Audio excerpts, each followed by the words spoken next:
What's up, everybody? You can see the joy on my face, and that is joy that comes from getting your hands on a new Ardbeg release. Don't blame me, hate the game. Don't hate the player, hate the game. Hate the game. I am an unafraid, unabashed Ardbeg fanboy, and it is what it is, man. I need to get my hands on these whiskeys, on the committee releases that happen. I need to taste them. I just need to. I'm sorry. Sometimes I pay through my nose for stuff like this. I pay an arm and leg, and I go through so much hassle in trying to order them and get them in my hands, and I ask for favors, and I do so many things just so that I can uncork something that this distillery has produced. And you know what? I'm going to be very fair. I have, in the past, have always been truthful. So when there's a less than stellar Ardbeg in my hands, I call it out like it is. However, the last few years, and I want to say the last 5 or 7 years or so, roughly, we've been doing some good work. I think we've been coming out with some very, very, very solid whiskeys, and I'm happy that this is what this is the path that we finally chosen. Think about it, Wee Beastie, I think a great dram. The 8 for discussion, also I think a wonderful dram. The 13-year-old Ardbeg in Mickey's honor, I think also a lovely dram. The 19-year-olds, which are now part of the core range, awesome whiskeys. And now this fermutation. So like I said, man, hate the game, not the player. I'm in love with what they do, and everything they do is so cute. Everything around Ardbeg I find so endearing. I love the people at the distillery. I love that they have a sense of humor and they let it shine through in their whiskeys. From a packaging and positioning point of view, the stuff inside is very serious, and they take that very seriously. So, what do we know about the fermutation? Such a cool name. So it's 13 years old, okay, which is good. We have an age statement. We know it's chill filtered. It's no color added. It's bottled at 49 point. I think I just grew up. I think I just became a man. 49.4. I just became a man. Wow, damn. So yeah, sorry. Bottled at 49.4% ABV. This is a mix of first fill and refill bourbon barrels put together. But of course, that's not the real story, is it? So I'm sure you already know, but I'm going to tell you anyway. About 13 years ago, the boilers where they ferment the wort, for distillation, the boilers broke down, and they had all this wort that was sitting in there, and they'd already thrown the yeast in it, and it was fermenting, and that wort was turning into alcohol. And normally they would run that for about 72 hours, but the boiler broke, and so now they have, I think they had about 6 washbacks, I'm not sure. They're sitting with this spirit, which now is being fermented with the yeast, and now everyone's like, holy shit, what do we do? Do we throw this stuff out? So then Dr. Bill Lumsden said, you know what? Just leave it in there. Let's open the lids. Let's put some Isla air into it, and we'll see. We'll see what happens. Who knows? So they did that for 3 weeks until they got the boilers up and running, at which point they managed to salvage the liquid from the washbacks, distilled it, and then put it in first fill bourbon and refill bourbon barrels. And now 13 years later have bottled it under the name Fermutation, which is like a ferment mutation. And what I really like overall about Ardbeg as a brand is, you know, they don't take themselves seriously. Look at this cute label. It's these people running out of the distillery. They look like aliens. Are they aliens? And these washbacks are flying saucers, and they're beaming up people. Casks? Are they throwing down casks? I don't know what they're doing. So it's really fun. You know, it's really fun. They're not taking themselves seriously, which I think is cool.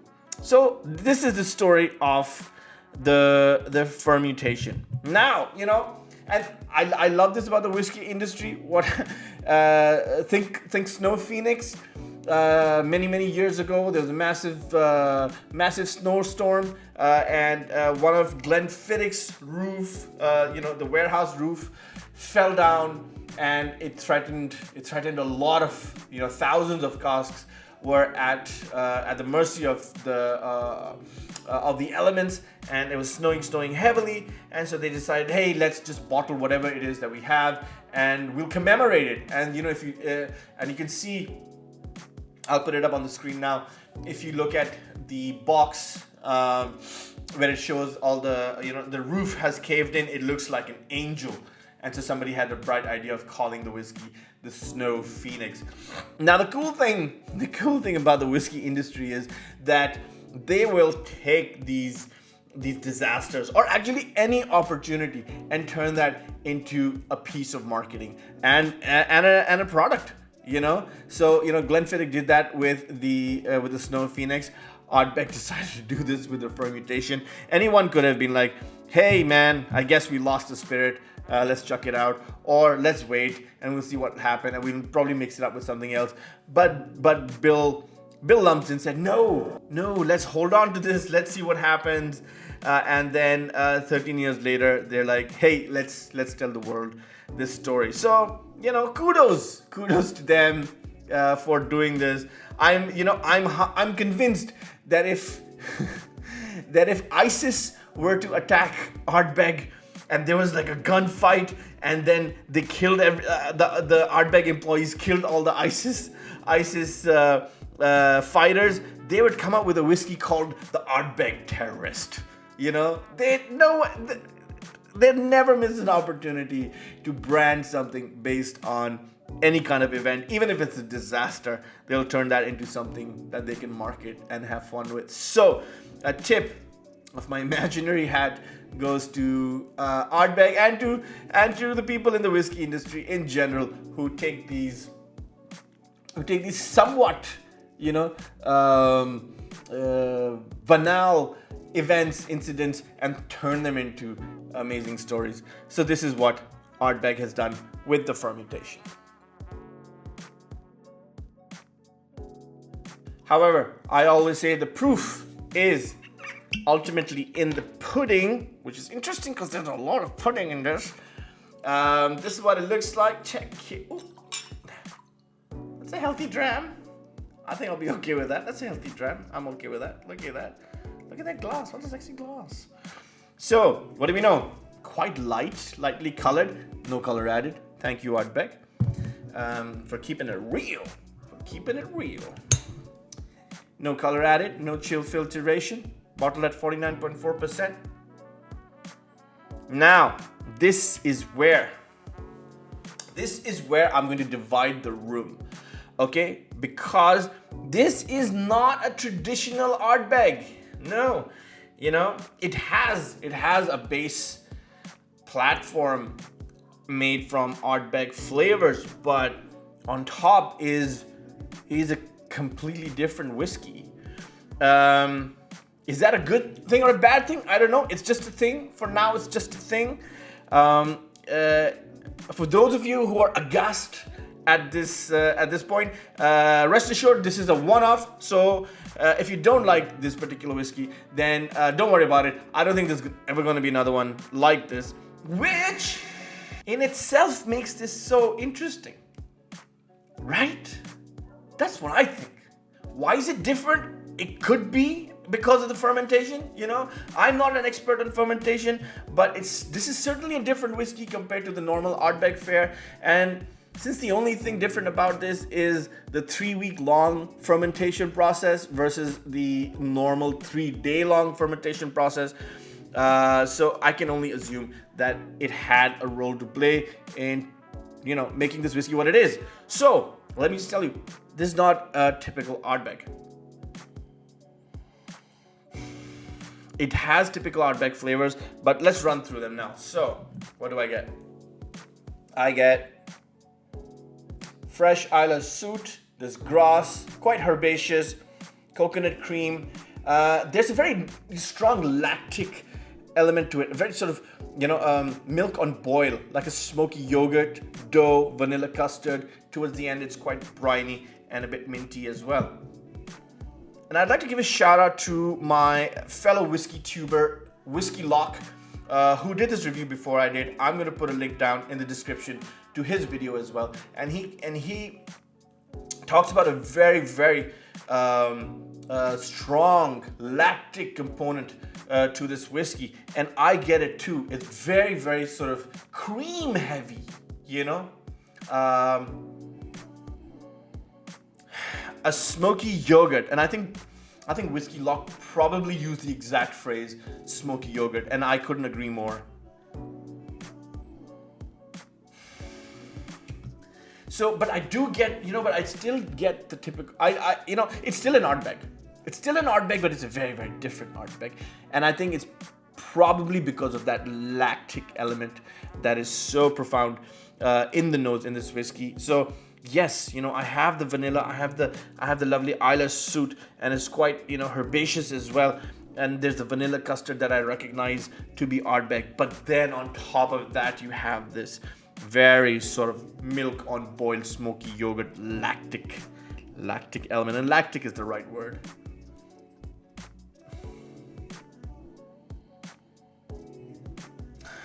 See, with the thing with Ardbeg is I have such happy memories of that place. What happens is every time I smell it, I go back to the distillery, and it always makes me feel happy. So when I'm feeling happy and I taste something, I tend to like it. So again, don't hate the player, hate the game. All right, this is not my fault. So I like the nose. I quite love the nose. It's very different. It's very creamy. I like it. I like it because it's creamy. It's not a sharp citrus. The citrus is there, but it's a very creamy citrus. Everything is creamy about this whiskey. I don't know why I'm saying creamy like that all the time. Okay, I like it. I guess there's nothing left for me to do but dance.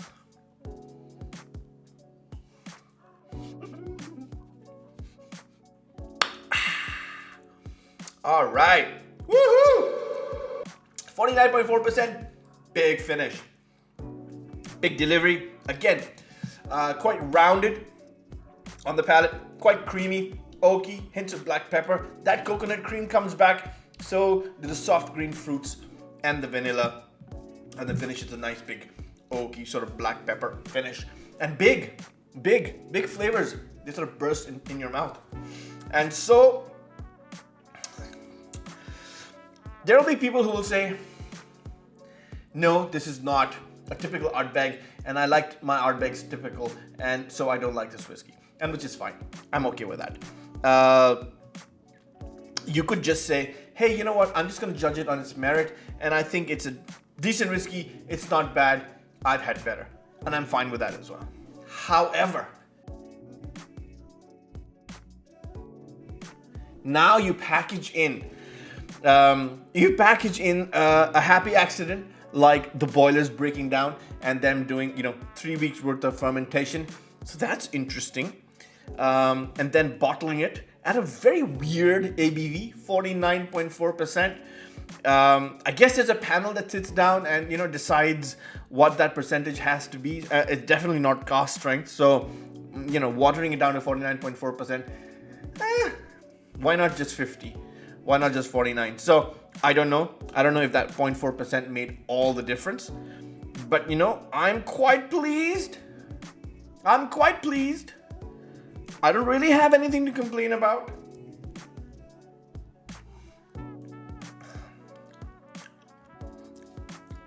I'm normally cynical, you know. I berate whiskeys. I look down on people when they make the smallest of mistakes when it comes to the things I love. But you know, I can't find fault. It's very nice. It's very, very drinkable. It's tasty. As you know, as most Ardbegs these days are. It has a fun story. You can't help but smile. You know, it's one of those quintessential stories whiskey nerds tell each other when they're just having a dram like this. And you know, and again, Whiskey Lock has done a really detailed overview on the effects of fermentation and its effect on whiskeys. I'm not as knowledgeable as he is, so I'm just going to leave that bit out, and I'm just going to take this at face value and be like, hey, if a 3-week long fermentation gets you whiskeys like this, then do a bit more. Why not? I don't think it broke anything. I think it made it a little more interesting. I think it took Ardbeg, it took the Ardbeg original and layered a nuance on top of that, which is fantastic. I think that's a great thing. And you know, if that nuance is delicious, then why not? Because I think this whiskey is delicious. I had it last night with my whiskey group. You know, it was split down the middle. Some people weren't too sure, but then to be honest, we were smoking cigars, and we were some of us were vaping, and we had 3 whiskeys before that, or 4 whiskeys before that. We'd eaten a bunch of stuff, so I was like, hey man, just hold on, relax. Don't like, you know, don't just like kill it just yet. So on a second attempt, you know, next day, the following day, fresh, you know, the mind is fresh, the mouth is fresh.